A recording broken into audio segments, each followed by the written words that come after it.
Dominasi Barcelona atas Real Madrid semakin sulit dibantah musim ini. Dalam 3 laga terakhir El Clasico, Madrid sudah kebobolan total 12 gol. Dimulai dari kekalahan telak 0-4 di La Liga, berlanjut dengan dihajar 2-5 di Supercopa de España, hingga dipukul mundur 2-3 di final Copa del Rey. Barcelona benar-benar tampil superior. Pedri, Ferran Torres, hingga Jules Koundé bergantian membuat lini belakang Los Blancos kalang kabut. Kemenangan di Copa del Rey juga membawa Barcelona mendekat ke peluang meraih treble musim ini. Sementara Real Madrid, mereka kini menghadapi krisis kepercayaan diri, dan tanda-tanda regenerasi besar-besaran mulai terasa di Santiago Bernabeu. Era baru telah tiba. Pertanyaannya, mampukah Madrid bangkit dari keterpurukan ini? Atau kita memang sedang menyaksikan awal dominasi baru Barcelona? Real Madrid tengah mempersiapkan langkah besar untuk mengisi kekosongan yang ditinggalkan Toni Kroos. Rodri Hernandez, gelandang andalan Manchester City dan peraih Ballon d'Or 2024, menjadi target utama Los Blancos. Rodri sendiri menyatakan bahwa menerima tawaran dari Real Madrid adalah suatu kehormatan dan patut diperhatikan. Namun, ia juga menegaskan kenyamanannya di Inggris dan mempertimbangkan untuk mengakhiri karirnya di sana. Manchester City, menyadari minat dari klub-klub besar Eropa, berupaya memperpanjang kontrak Rodri yang berlaku hingga 2027. Sementara itu, Real Madrid juga mempertimbangkan alternatif lain, seperti Martin Zubimendi dari Real Sociedad, meskipun Arsenal dikabarkan lebih unggul dalam perburuan pemain tersebut. Langkah Madrid ini menunjukkan keseriusan mereka dalam membangun kembali kekuatan lini tengah untuk musim mendatang. AC Milan kembali menunjukkan performa yang kurang meyakinkan saat menghadapi tim-tim besar di Serie A musim ini.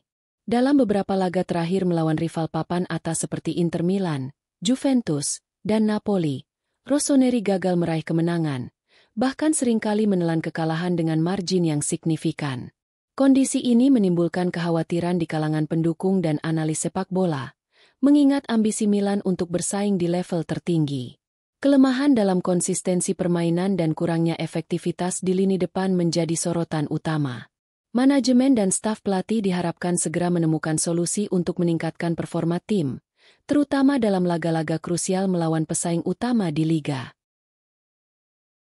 Burnley resmi promosi ke Premier League musim 2025-2026 setelah mengalahkan Sheffield United 2-1 di Turf Moor. Kemenangan ini tidak hanya mengantarkan Burnley kembali ke kasta tertinggi, tetapi juga membawa berkah finansial bagi Manchester United. Pasalnya, MU memiliki klausul penjualan dalam kontrak Hannibal Mejbri yang dipinjamkan ke Burnley. Dengan promosi Burnley, klausul tersebut aktif, memberikan tambahan dana segar bagi setan merah. Situasi ini menjadi contoh bagaimana strategi transfer jangka panjang dapat memberikan keuntungan tak terduga di masa depan. Trent Alexander-Arnold mencetak gol kaki kiri pertamanya untuk Liverpool dalam kemenangan atas Leicester City di Premier League. Gol ini menjadi momen spesial bagi Trent, yang baru pulih dari cedera, dan menunjukkan kemampuannya yang terus berkembang. Kemenangan ini semakin memperkokoh posisi Liverpool di puncak klasemen, mendekatkan mereka pada gelar juara Liga Inggris musim 2024-2025. Manajer Arne Slot memuji komitmen Trent, menegaskan bahwa fokus seharusnya pada kontribusinya di lapangan, bukan pada status kontraknya. Timnas Indonesia menghadapi tantangan besar menjelang 2 laga krusial di putaran ketiga kualifikasi Piala Dunia 2026 pada Juni mendatang. Bek kanan andalan, Kevin Dix, mengalami cedera yang diperkirakan sembuh pada akhir Mei. Situasi ini membuka peluang bagi Asnawi Mangkualam Bahar untuk kembali memperkuat skuad Garuda. Sebagai deputi kapten dengan pengalaman internasional, Asnawi dinilai mampu mengisi kekosongan di sisi kanan pertahanan. Performa apiknya bersama Port FC di Liga Thailand menunjukkan kesiapan fisik dan mentalnya. Dengan pemahaman terhadap gaya bermain pelatih Patrick Kluivert, Asnawi berpotensi menjadi pilihan utama dalam menghadapi Cina dan Jepang. Kehadirannya diharapkan dapat memperkuat lini belakang dan meningkatkan peluang Indonesia untuk melangkah ke putaran final Piala Dunia 2026. Carlo Ancelotti diprediksi akan meninggalkan kursi pelatih setelah menjalani musim yang penuh tekanan, terutama jika gagal meraih trofi di akhir kompetisi.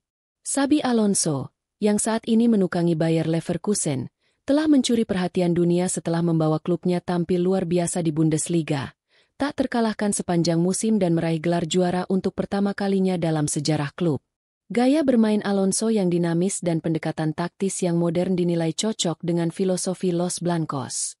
Dengan pengalaman sebagai mantan pemain Real Madrid, ia dianggap mampu memahami kultur klub sekaligus membawa angin segar di ruang ganti.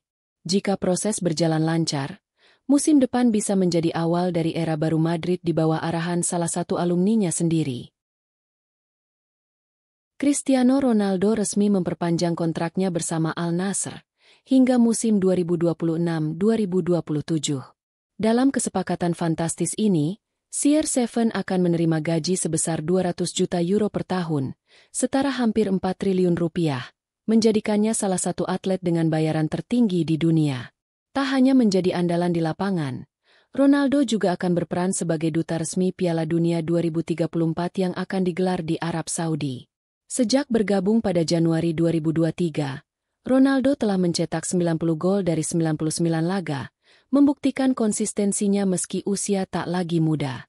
Dengan perpanjangan ini, sang mega bintang berpotensi bermain hingga usia 42 tahun, sekaligus mempertegas komitmennya terhadap klub, negara, dan dunia sepak bola. Tottenham Hotspur mencatatkan 61 gol sepanjang musim ini, menjadikannya tim paling produktif di antara peringkat 10 hingga 20 klasemen Premier League. Namun, produktivitas ini tidak sejalan dengan posisi mereka di klasemen. Tottenham terjebak di papan bawah, bahkan di bawah Chelsea yang mencetak 58 gol dan Nottingham Forest dengan 53 gol. Situasi ini menyoroti ketidakseimbangan antara lini serang dan pertahanan, serta konsistensi tim secara keseluruhan. Meskipun memiliki lini depan yang tajam, kelemahan di area lain membuat Tottenham kesulitan meraih hasil positif. Manajer Ange Postecoglou menghadapi tantangan besar untuk memperbaiki performa tim dan mengangkat posisi mereka di klasemen.